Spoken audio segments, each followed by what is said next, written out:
Hello, YouTube. Welcome or welcome back to my channel. I am Myra. Ever made a phone call or taken a phone call and wondered why you did it after you got off the phone? Not that it was any fault of yours or perhaps the person on the other end, but maybe it just wasn't the time to talk. Ever had those conversations where it almost seems like it's turning into an argument because you both are missing each other's point? I hate those conversations. And then the question is, well, why take the call or make the call? Well, you're taking the call because it could be something important. And sometimes we feel a little bit obligated because it's maybe a family member or a close friend. We make the call because we think, oh, you know what? I'm just calling to find out how this particular individual is doing. It's a pretty benign phone call. And without even knowing it, without any warning, the conversation just seems to escalate, and you can tell it's escalating. You may have said something or they have said something, and then you're trying to prove a point, they're trying to prove a point, and you're trying to prove even more of a point, and they're trying to, and then you get off the phone, and even the way you get off the phone, it's not like just, it's almost like a hurry. Okay, well, you know what, I gotta go. It's really hurried, and then you get off the phone and you're just like, why why did I even bother? Now, there's several things to those kinds of conversations. The first very, very basic one is that perhaps neither of you were in the space for that type of conversation, meaning that perhaps this just wasn't the time for you guys to connect.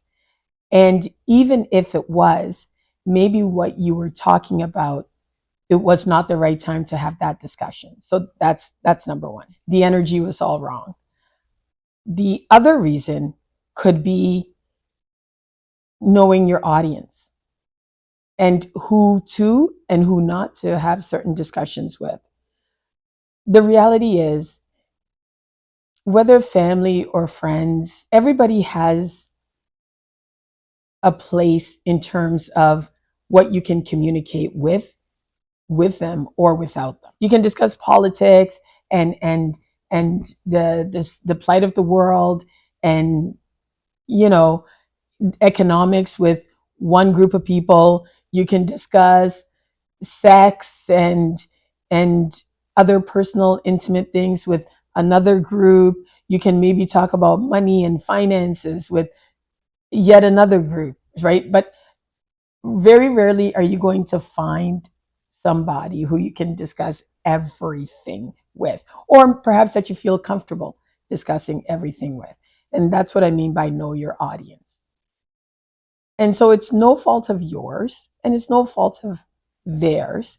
It's just training on your part as to who I can and cannot talk to about certain things. It's not to say you can't have a wonderful conversation and wonderful connection with, you know, the individual.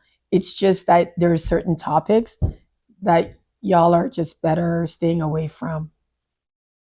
And that comes with life, and it comes with training, and it comes with practice and experience, going through it a few times to finally realize, okay, you know what? I'm not going to talk about this with this person, and I'm not going to talk about that with that person, but I could definitely talk about this with this person. Like I said, it's not your fault, it's not their fault. It just comes with experience and it comes with training. But knowing your audience is very, very important. Another saying is read the room. If you can feel if you can feel that tension, a lot of times you can feel that tension when you're talking. If you can feel that tension, perhaps it's a topic that one of you should pivot from, change the subject, discuss something else, and just move on. That way your talk to you later won't be a harsh, well, I'll talk to you later cut. It will be more of a, I'll talk to you later. If you enjoyed this video, tap that like button, subscribe, and I will talk to you later. Bye.